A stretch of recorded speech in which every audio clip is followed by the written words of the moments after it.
Hi, it's Nikki here from the NTBA, and today's Lunch and Learn is a series of three actually. I'm going to talk about sales funnels because it's something I get asked about a lot. What is it?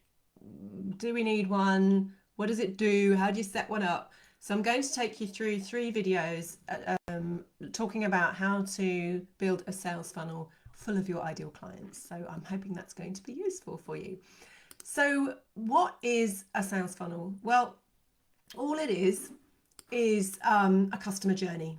So it goes from it's like a funnel. So here's the beginning of your funnel. So all your audience and all your potential clients are up here, ready to work with you or not, and they'll come into this big funnel, and then you take them on a journey through the funnel, and it gets narrower and narrower, and out the other side pops a client. That's the best way of describing it. So it goes from wide, lots and lots of people, to very, very few people who are going to pay you for working with them. So if you think about it from this is your free kind of stuff, all your blogs and your videos and all your marketing and your posting is kind of all the free stuff. You're building an audience up here, lots and lots of people, and then they will either come down the funnel and out the other side, or they'll go off into someone else's funnel. It kind of works like that. So it's kind of free to paid. And why do you need one? Well, you need one because it's the lifeblood of your business. If you haven't got lots of people looking at your stuff, they're not gonna feed through and end up working with you. So it is marketing is a numbers game. The more people you've got in your funnel looking at your stuff, the more chance you've got of getting regular, consistent clients to work with. It's just kind of an equation. I don't know who came up with it, but it's kind of like that's how it works in business. So you need to be thinking about filling your funnel. And the way we do that is producing free content, is all the usual marketing stuff, posting, getting engagement, going in and talking to people, networking, all of that stuff. That all contributes to getting people in front of people that could help you or become your clients. And that's all about visibility. So all your free stuff is working to kind of raise your credibility, build you as an expert, build that know, like, and trust factor that your clients need to be able to say, sign up and work with you. And that can take a long time. So, you're going to have easy clients that definitely know they want to work with you straight away, or referrals, they come in the easy category. And then the rest, because referrals will only really make up in general, I mean, it differs per person. If you've got an amazing referral system, then great. But most people, it's going to be around 25-30% of their business.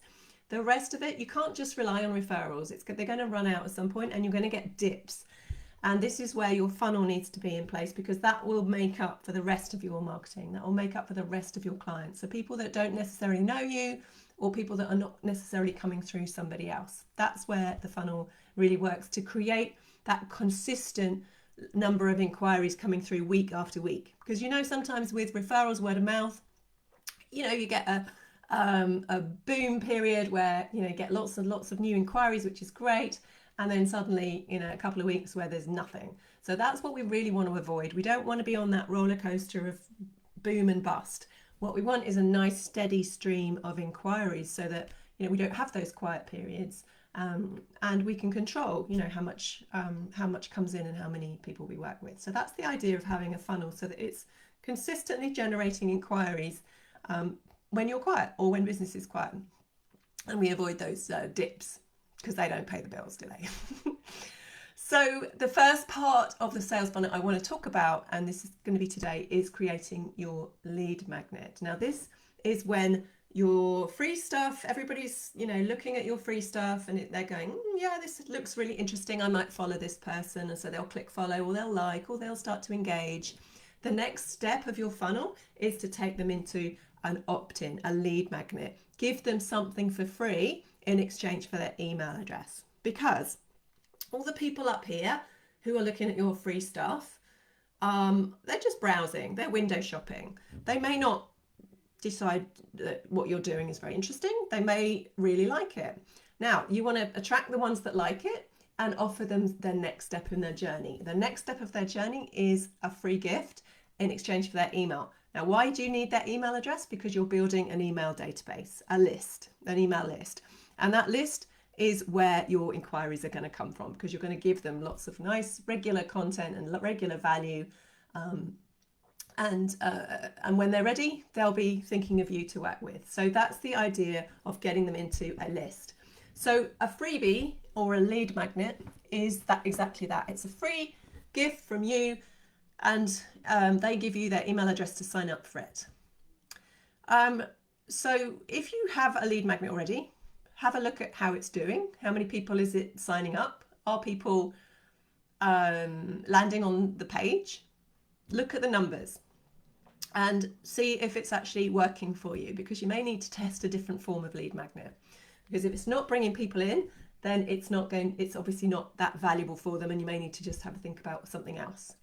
Or you might have a lead magnet that's doing really well, and then you might want to add another one, because you can have as many lead magnets as you want. So in our business, I've got my free hormone balancing guide, which is a kind of video and an audio and a little ebook thing.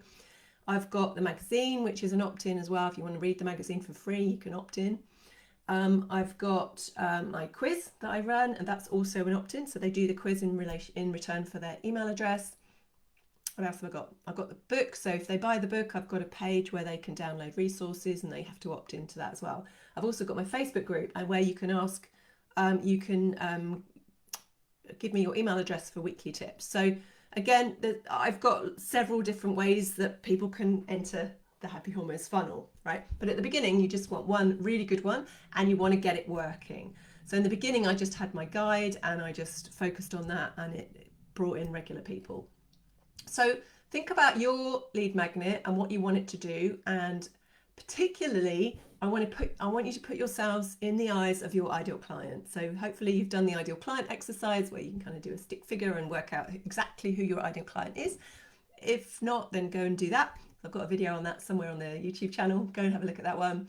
And then you need to put yourself in her or his shoes and ask yourself, would this be something that my ideal client would download? Now, if your ideal client is a little bit like you, then you can ask yourself, would I download it? Would I like this? Would it give me value? Would I put my email address in for this? And if the answer is no, or not sure, it's time to rethink your lead magnet, okay? So you want something that's valuable. So there are 3 things that you need to be thinking about when creating your lead magnet. First of all is it's got to be high quality. You've got to give them your best stuff.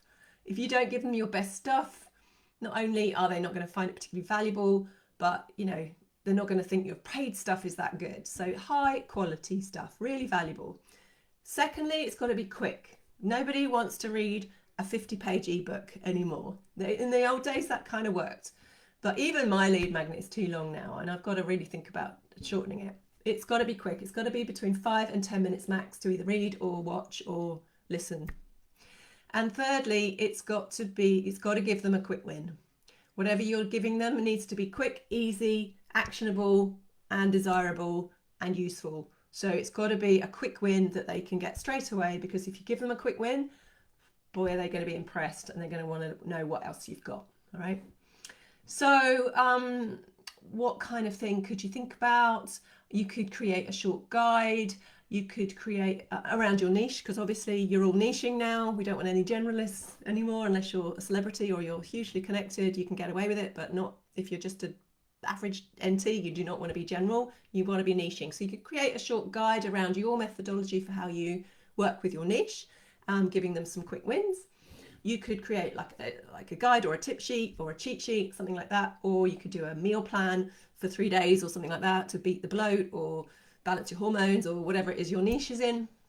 Or you could do a really quick 3 videos series if you like video, and then literally just give them some tips on video.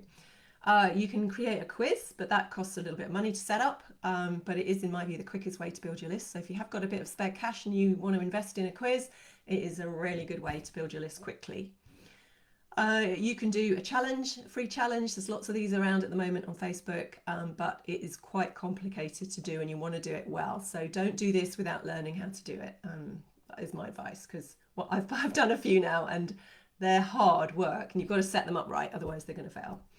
Or you can start a Facebook group and do what I do. There are questions now, in every Facebook group you set up, you can ask a question. So you can just ask them for their email address if they want to receive your weekly tips or updates.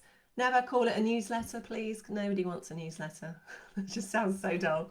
If someone says download my newsletter, I'm like, nah, no thanks. But quick tips on how to balance your hormones, or quick tips on how to get through menopause, or quick tips on how to beat the bloat. Yeah, okay, I'll sign up for that. Make it sexy. Well, not sexy, but you know what I mean. So there's lots of different ways of creating a lead magnet, and it's going to be up to you and your niche and what your ideal client would find valuable. So just have a think about that. Now, setting it up, obviously you can create your lead magnet if it's a PDF or something like that. You can do that in Canva. You can do little magazines in Issue. Or you can do it in Word, and you can get a designer to make it look nice for you, which is what I would do because I'm crap at design, so mine would look terrible if I did it myself. So I would go onto Fiverr.com or peopleperhour.com or something like that and get somebody to make it look nice for you. If you've got a web designer or a branding person that you've worked with, they can do that for you as well. And there's tons of graphic designers that are desperate for work, so it shouldn't cost you too much to just produce a nice PDF.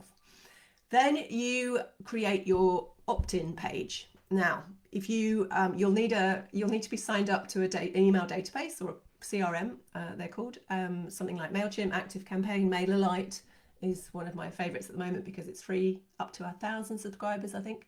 So, and it does all the things that the others do. ActiveCampaign, MailChimp is a little bit limited, and you'll probably, if you're serious about building a business, you'll probably have to move to a bigger one day. So you might as well start off with either MailerLite or ActiveCampaign. If you've got a database already, an account, set up an account with them if you haven't. Then you'll need to create your opt-in page, and each CRM will have tutorials on how to do this. You're going to need a headline, you're going to need a picture or a video, and you'll need a bullet point benefits of downloading it. So I've seen lots of people's lead magnet pages where they just say download my so-and-so guide or whatever, and it's like, well, why? You need to tell them why they need to download it. You've got to talk about the benefits and not just the fact that you've created this thing, because no one really cares. There's got to be something in it for me to download it. Okay, so tell me what that is. Tell me what I'm going to get from it. And then the button at the bottom, don't just put download because that's really dull as well, but put something like, yes, I need this, or yes, please send it to me, or something like that. So something a little bit more familiar, I guess. And then you need to set up a thank you page in your database. So that produces, thank you very much. You might want to put a little video on there saying thank you, or just some text. And that provides the first impression that they get. And then the download piece is going to be your gift is going to be delivered on a landing page. Now that can either be on your website, which I would recommend, or on a landing page company like ClickFunnels or Lead Pages or something like that. But I would actually do it inside your website and get your web developer to do that, because the advantage of that is the traffic that lands there will be traffic to your website and not somebody else's. And of course it's free as well if it's inside your website. So this is the landing pages where they download their freebie. You've seen all this before, so if you want to know how it works, go and sign up to mine and you'll see exactly how I do it. So they download your freebie, and that of course is stored on something like Dropbox or Amazon S3, or if it's a video, it might be on Wistia or Vimeo. All of this sounds kind of technical and overwhelming, but it's actually, there is a step-by-step process. So once they get a button to download it, they can go straight there, and they'll get your free gift. That is it for today. Next, in part 2, I'm going to talk about how you market your lead magnet. So once you've got one, how do you get it out there and how do you get people to download it? Okay, I'll see you next time.